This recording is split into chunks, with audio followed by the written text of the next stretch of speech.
Assalamualaikum warahmatullahi wabarakatuh. Izin memperkenalkan diri, nama saya Tia Agustin, NPM 20310501884, jurusan Sosiologi Agama. Di sini saya akan membuat video pembelajaran tentang interaksi sosial dan kelompok sosial untuk memenuhi tugas mata kuliah Sosiologi Pendidikan.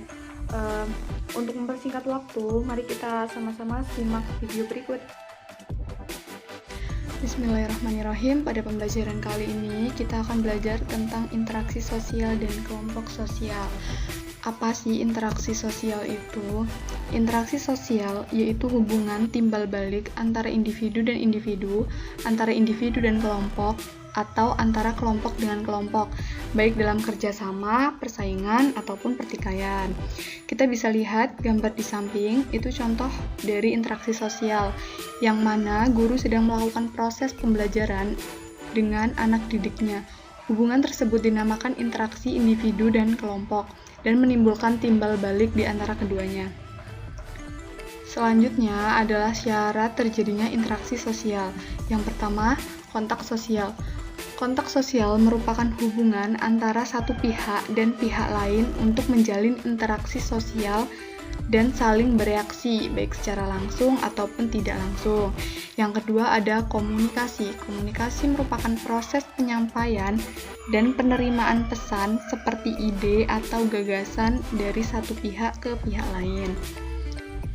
Ciri-ciri interaksi sosial. Yang pertama, jumlah pelaku lebih dari satu orang, bisa 2 orang, 3 orang, 4 orang, ataupun 5 orang. Yang kedua, terjadinya komunikasi antara pelaku melalui kontak sosial. Yang ketiga, memiliki maksud atau tujuan yang jelas. Faktor yang mempengaruhi interaksi. Yang pertama, imitasi. Imitasi adalah tindakan meniru perilaku, ucapan, sikap, atau penampilan seseorang. Contohnya, seorang anak meniru gaya rambut idolanya. Yang kedua ada sugesti. Sugesti adalah tindakan seseorang untuk mempengaruhi orang lain agar menerima sikap yang diikutinya. Contohnya, seorang dokter yang memberikan sebuah saran dan nasihat yang harus dipatuhi pasien agar si pasien dapat segera sembuh. Yang ketiga ada identifikasi. Identifikasi adalah kecenderungan seseorang untuk menjadikan dirinya serupa dengan orang lain. Contohnya, seorang memakai seragam yang sama dengan siswa lain agar menandakan jati diri sebagai pelajar. Kemudian simpati. Simpati terjadi ketika seseorang tertarik pada orang lain, keinginan untuk memahami perasaan dan pikiran orang lain.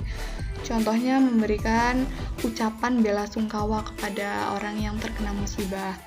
Kemudian ada empati. Empati adalah perasaan ketertarikan yang mendalam kepada orang lain. Empati ini hampir sama simpati, bedanya cuman lebih dalam, lebih intim gitulah. Contohnya, seorang ibu sangat sedih karena anaknya sakit keras. Kemudian yang terakhir ada motivasi. Motivasi adalah dorongan yang diberikan kepada seorang individu kepada individu lainnya. Ngasih semangat lah contohnya. Contohnya tuh kayak seorang ibu memberikan motivasi kepada sang anak agar lebih giat saat mendapat nilai yang jelek dalam pelajaran. Ada juga bentuk-bentuk interaksi sosial. Bentuk-bentuk interaksi sosial itu ada 2, ada asosiatif dan disosiatif. Asosiatif ada kerjasama, asimilasi, akulturasi, akomodasi. Kerjasama adalah gotong royong. Asimilasi adalah usaha mengurangi perbedaan yang ada di antara beberapa orang demi tercapainya tujuan bersama. Kemudian ada akulturasi. Akulturasi itu menerima budaya baru tanpa menghilangkan budaya lama. Kemudian akomodasi. Akomodasi itu proses penyesuaian diri dalam kelompok guna mengatasi ketegangan yang ada. Selanjutnya disosiatif. Disosiatif itu ada persaingan, kontroversi, pertentangan. Beda ya dia sama asosiatif. Persaingan di sini perjuangan individu atau kelompok untuk meraih kemenangan atau hasil yang kompetitif. Jadi ada persaingan antara kelompok satu dengan kelompok lain, tapi nggak ada ancaman gitu. Persaingan sehat lah istilahnya. Kemudian ada kontraversi. Kontraversi adalah perasaan yang tidak suka, yang disembunyikan. Yang terakhir ada pertentangan. Pertentangan ini bentuk interaksi individu atau kelompok yang berupaya mencapai tujuan mengecam pihak lawan, kayak ngajak berantem gitu. Selanjutnya kita masuk ke kelompok sosial. Kelompok sosial adalah kumpulan manusia yang memiliki kesadaran bersama-sama, keanggotaan, dan saling berinteraksi. Tujuan dibentuknya kelompok sosial adalah untuk mewujudkan penerapan nilai-nilai sosial yang ada dan dibutuhkan dalam suatu struktur sosial pada suatu masyarakat. Kita bisa lihat di gambar ini, ada kelompok sosial petani, ada kelompok nelayan, ada kelompok penyair, ada kelompok guru. Ini disebut kelompok sosial karena mereka saling ada ikatan. Selanjutnya, syarat terbentuknya kelompok sosial.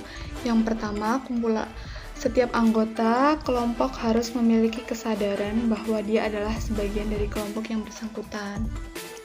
Yang kedua, adanya hubungan timbal balik antara anggota yang satu dengan anggota lainnya. Yang ketiga, ada faktor atau alasan kepentingan yang dimiliki bersama agar hubungan antar anggota terjalin erat. Yang keempat, berstruktur, berkaidah, dan mempunyai pola perilaku. Yang kelima, bersistem dan berproses. Jadi ada proses yang berkelanjutan, nggak stuck di situ aja. Yang keenam, memiliki struktur sosial sehingga kelangsungan hidup kelompok tergantung pada kesungguhan anggota dalam melaksanakan peranannya. Yang ketujuh, memiliki norma yang mengatur anggotanya. Kemudian ada ciri-ciri kelompok sosial. Jika ditemukan ciri-ciri seperti di bawah ini, bisa dikatakan sebagai kelompok sosial. Yang pertama, ada motivasi, dorongan, dan motif yang sama antara satu individu dengan lainnya. Yang kedua, ada pembagian tugas atau penegasan fungsi, sehingga masing-masing memiliki kesadaran, peran, dan wewenangnya dalam kelompok. Yang ketiga, ada akibat dari interaksi yang dilakukan oleh anggota satu dengan anggota lain. Yang keempat, terbentuk norma di dalam kelompok yang sesuai dengan nilai-nilai yang diusung oleh anggotanya. Yang kelima, kepentingan berjalan dan berproses. Yang keenam, ditemukan pergerakan yang dinamis dalam aktivitas mereka. Dan yang terakhir adalah bentuk-bentuk kelompok sosial. Yang pertama, kelompok solidaritas mekanik dan solidaritas organik. Apa sih kelompok solidaritas mekanik dan organik itu?